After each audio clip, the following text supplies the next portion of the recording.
All right. So, yes, we are seeing Final Fantasy 16 and 7 Rebirth heavily underperformed as Square Enix reports disappointing profits. Do we have the numbers on how much they actually sold? So in Q4 of the current fiscal year, let's see if we can pull these out here. There's a big old chart and a lot of places to look on it. Here's the tweet. I got You the got numbers. it? Okay. These aren't from the same source. These are from closer to the game's launches. But it looks like FF16 sold around 3 million, and FF7 Rebirth sold around 2.5 as of a couple months ago. So usually when these types of stories come out, there's often a like, and how insane was the unreasonable expectation that Square set on these things. However, I'm seeing that folks are pointing out that, like, in this instance, the inflated expectations might not be the case, because looking at the receipts with both FF15 7 remake and 7 remake, they did eclipse those sales. So in particular, FF15 was 5 million day one, 6 million after 1 month, 7.7 million after a year, and 10 million as of the last update publicly. Yeah, FF7 remake may have sold around 7 million. 3.5 million after 3 days, 5 million after 6 months, and yeah, more beyond. But like, again, there's a certain point where they stop updating. Less than half of their last contemporaries. Right. Each of these, which is like wild, because they're way more expensive than the last games that came out. Yeah, they're both iterative improvements over the last thing directly, 16 feeling like a sequel to what they were trying to do with 15's like engine and stuff. So yeah, this might be one of those instances where they're just kind of saying like the unusual or the sky high expectations in this instance might not be applicable. This is like straight up, there's less money being made on the things that one entry ago almost doubled these numbers.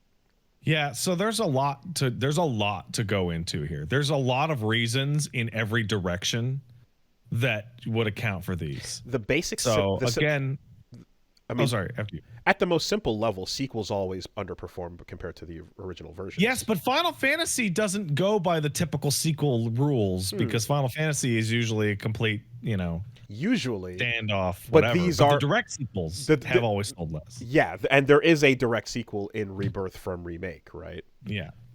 So FF15 took forever to come out and got hyped up to shit. Like, you remember FF13 versus 13 versus 13 FF15 and all that. And FF7 remake was something people had been asking for since 1999. Most anticipated remake in the video game industry ever. But there's like more than that. So like, I can speak, like, I was talking to my friends about this last night about Rebirth. Rebirth is a direct sequel to FF7 remake, and I think that if they wanted to make their monies, I think that maybe making these games not quite remakes may not have been the best idea, because the remake series for Final Fantasy VII now caters like nearly exclusively to like, I hope you played the original FF7 in the mid-90s for you to really get all of this in your chest, because we expect you to have. There's part of that, though, that is also like, when the brand new remake is coming out, everyone doesn't know what they're getting, and everyone who wants one or the other wants a remake or wants a pseudo sequel. Are going to buy in to see what that's about, and then with the actual committed direction after the fact, there are people who surely bought Remake and were like, I'm not happy with this decision. I wouldn't have bought it if I knew. So And then there are those who are like, oh, I love this, right? But you still divide that number, and then word of mouth has to do its thing once the next entry comes out, even if there are these other improvements. So I'm playing Final Fantasy 14 with my friends last night, and we're doing fucking, Trial 2, and we're talking about Rebirth. And I have three. There's like four types of people in there. People who didn't bother with the remake series at all. So pick them out. There's a friend of mine who's like, I fucking hate the ending of FF7 remake so much. I wish I never played it. I have no interest in the future of the series. So they're out. Then there's generally liked it. And then there's me, who I'm like, I'm super mad that it's not weirder and further away from being a remake, because I feel that I was like explicitly promised that it would be more different.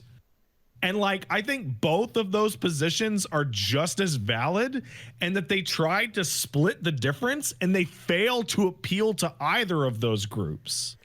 It's not the same enough to be the same, and it's not different enough to be different.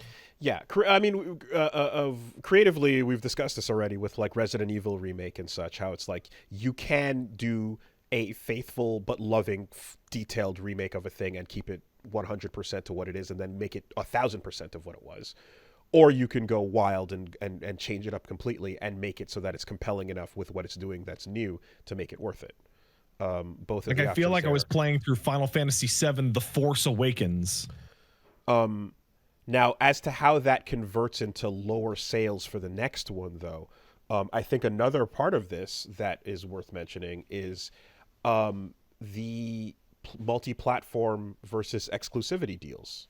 Oh yeah, so like FF7 Rebirth and FF16 have been locked to that PlayStation 5 for a while. 15 came out all over the place. All over the place. Yeah. 13 came out all over the place very famously.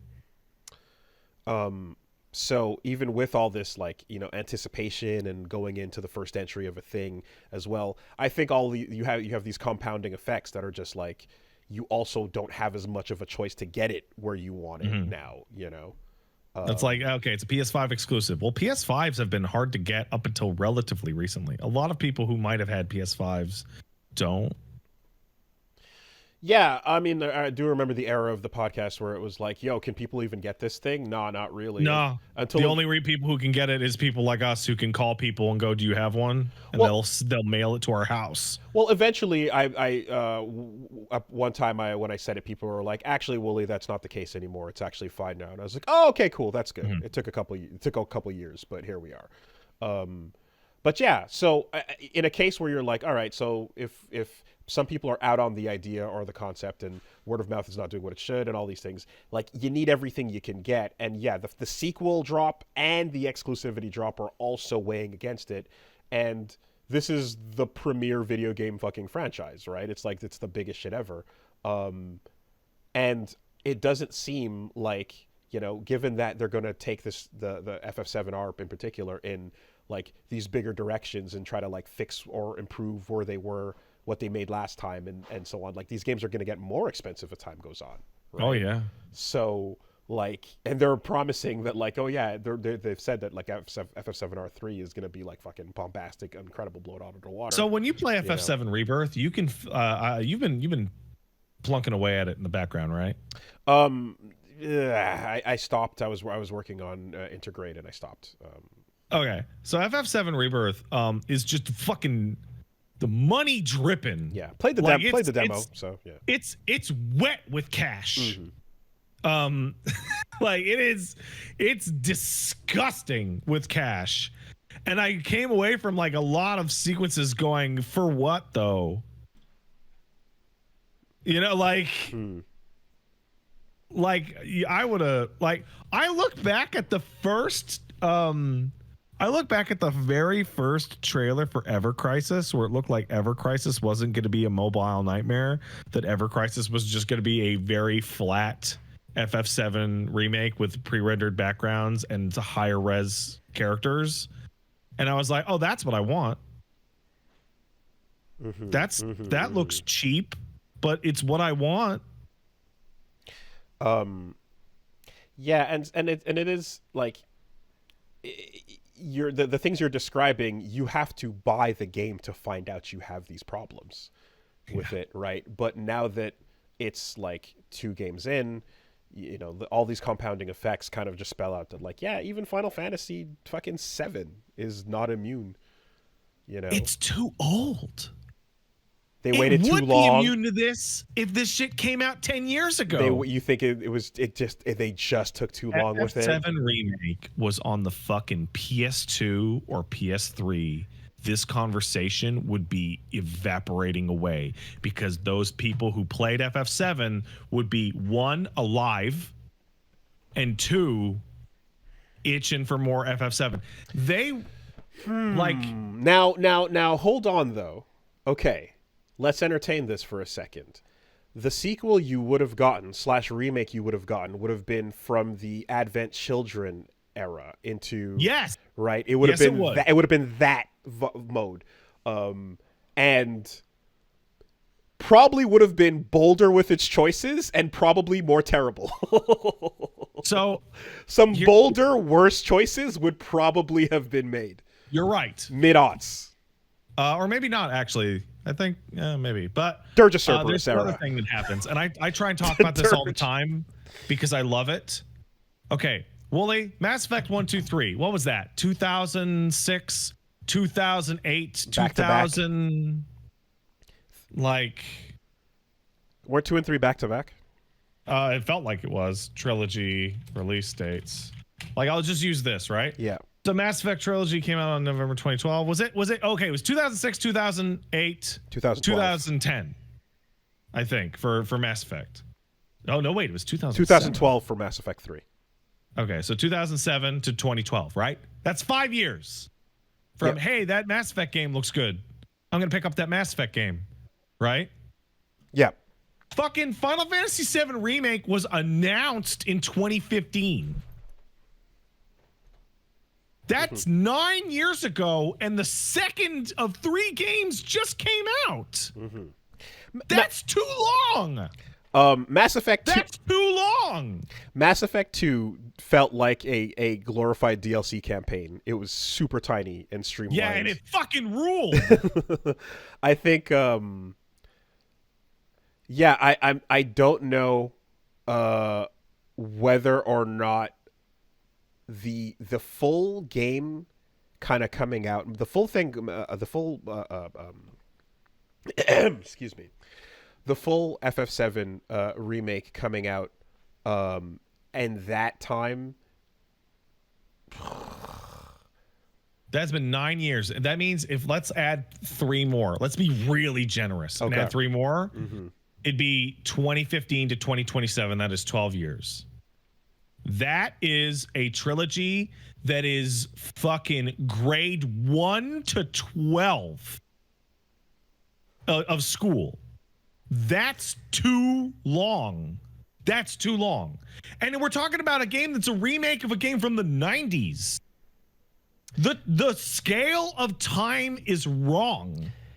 If FF7R was the last release of that trilogy, a Rebirth, you mean? Yeah. Then it would be, it fit a lot better. No, remake, like coming this late, right? Alternatively, if remake was the entire game and there's no further waiting afterwards, and it was just a faithful 1-to-1 but prettier. I don't know if the money would ever make sense, but if FF7 remake was like the whole game, but done cheaper in one shot, we would be looking at like a 20 million copy. Probably in one shot, just get it and go, and like it's exactly what you're expecting, and with some bells and whistles, but like all in that one release. Yeah, I think so. Do you want to engage in the least fair comparison possible? Sure. I would love to engage in that. Okay. So in the time in between the release date of the announcement of Final Fantasy VII Remake and today, we have received Yakuza 0, Kiwami 6, Kiwami 2, Fist of the North Star, Judgment, Like a Dragon, Lost Judgment, Ishin, Gaiden, Infinite Wealth. Not that Final fucking Fantasy VII is gonna hold itself to that standard, but yes, that is. Now we're in the Duke Nukem Forever times, right? And wars have started and ended. Every Harry Potter movie, every Lord of the Rings movie, every like. But it's like, hey, yeah. Like, and we're still, and here's no, and R1 came out, and we are actually still waiting for the third thing to finish the people this who off. love Final Fantasy deep in their hearts because when they were kids they fucking played like 12 of them because they just kept coming out. Yeah, like FF13 to now is like an adult. You're an adult. Now, when that game came out in 2016. I can see the thought though in the discussions here where it's like, this is the most anticipated video game of all time. Why would you just make it one and done? Why would you not make this a full process, a full thing? Why would you not? The reason is make a cinematic. It has to be the most visually immaculate, expansive game ever made. Make a cinematic universe instead of making a movie, right? You see that this is where industry trends go, you know? And so now we have to, like, get this update that are like, oh shit, FF7 Remake is not making enough money. It's just like, I feel like maybe the chase for graphics and money is maybe starting to fall apart right now, because like, how much softer can you make Cloud's lips look? Not much. Not much. I love the side story to that one where just side note, Nomura was interviewed as to like, hey, why does everyone look so pretty? And he said because when he was in high school, a friend of his was playing a game with an ugly character, and it said, so I have to be ugly in games too? You know what? And you know what game that guy didn't play? Concord. Yeah. did not pre-order a copy. Incredible. That's so funny. Man. Anyway, so yeah, this is fucking rough news for them, obviously. I mean, they're committed certainly to the path with R3, but who knows what like an FF17 or 18 would have to fucking bro, just face fucking with this. Make smaller games that make PS2 games. Just make high res PS2 games. As Final Fantasy, as this big quintuple A franchise. Fuck it. Why not? You know, I mean, they should, but it's like, is there a casual pushback to that type of thing of scaling down? You know, how's Dragon Quest doing? I don't know. Dragon Quest 11 sell a lot of copies? I think it sold 4 billion. I mean, Japan will ensure that forever, right? Yeah. Yeah, I wonder if, like, you know, you hit this tier where you're in the, like, this is whatever Call of Duty fucking, you know, like video game fucking plateau tier where it's like, can you step backwards? Are you allowed, or do you just burn? I think the funniest thing about this discussion is like, so Spider-Man 2 came out and there was interviews with the it was not interviews, it was anonymous comments by some of the devs, because Spider-Man 2 costs 5 times as much as Spider-Man 1 did. Cost like $250 instead of like 50, or I think it was 65. And devs are like, why are we even spending it? You can barely tell the difference. And Spider-Man 3 has an estimated budget of even higher than that. Mm-hmm. And it's like even the people making it going, I don't know if you can even tell, You are know, still having to make it bigger and bigger and bigger. yeah, I'll answer my own question and say that, like, when we factor in that talk the other day about the whole investing in game companies and having to answer to investors and trying to beat the S&P, trying to beat the attention economy over free games that you can play with your friends, your Fortnites and your Roblox and your fucking everything in your war zones, and asking people for a full price game for 2 weeks to a month of their attention. Yeah, they can continue. Like, if they don't, if something doesn't change, then we just go under, right? Everything just drops. So like adjustments have to come. So did you play Ratchet and Clank or Rift Apart? No. So it's incredible. It's fantastic. It's a really great game. It also barely broke even because it was very expensive, right? So Ratchet and Clank Rift Apart came out in 21. The prior game came out in 2016. So that was a 5-year wait.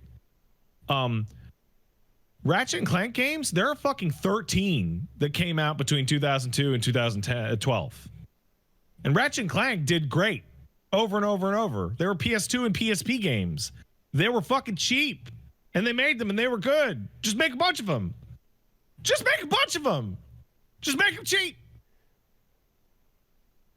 Dude, it used to be there were like 3 Final Fantasy games coming out like every year between the spin-offs and the main games and the spin-offs. Final Fantasies are supposed to be console sellers, right? Yeah. They're supposed to be instant attach rate growth. Supposed to be. But yeah, anyway, so that's the surprising bit with this story is the idea that it's like, by the numbers, it's not just inflated expectation, it is literally lower returns from their direct yeah, and I want to talk about Rebirth. Rebirth, despite my complaints, is an incredible game. It is an incredible game. It is like the peak of AAA in terms of presentation and like sound and music and all that, particularly music. Holy fuck. And like it has the prestige. It has like the most prestige of anything. It's a fucking FF7 remake, man. And for it to like do like okay good, it's like, oh man, this industry's gonna fucking crash soon. FF7 remake, a commercial failure. I'll tell you one thing. Those exclusivity deals are probably going to be renegotiated. I imagine it couldn't possibly have been worth it. I imagine they're looking on the back end, and we don't. Again, they don't publicize all the numbers, so we don't know just how much they lost and or were given, right? Because a lot of the time, these deals are essentially the exclusivity company buying copies, you know, in a way. That's kind of like how the EGS worked and stuff. Man, that shit's not going into the next fucking generation, man. I don't see it. I played Rebirth, and like you feel the money, and then you keep going like, you didn't even need this whole section. you just didn't even need the whole thing. Like, oh. That is true. No layoff announcements just yet. We will see.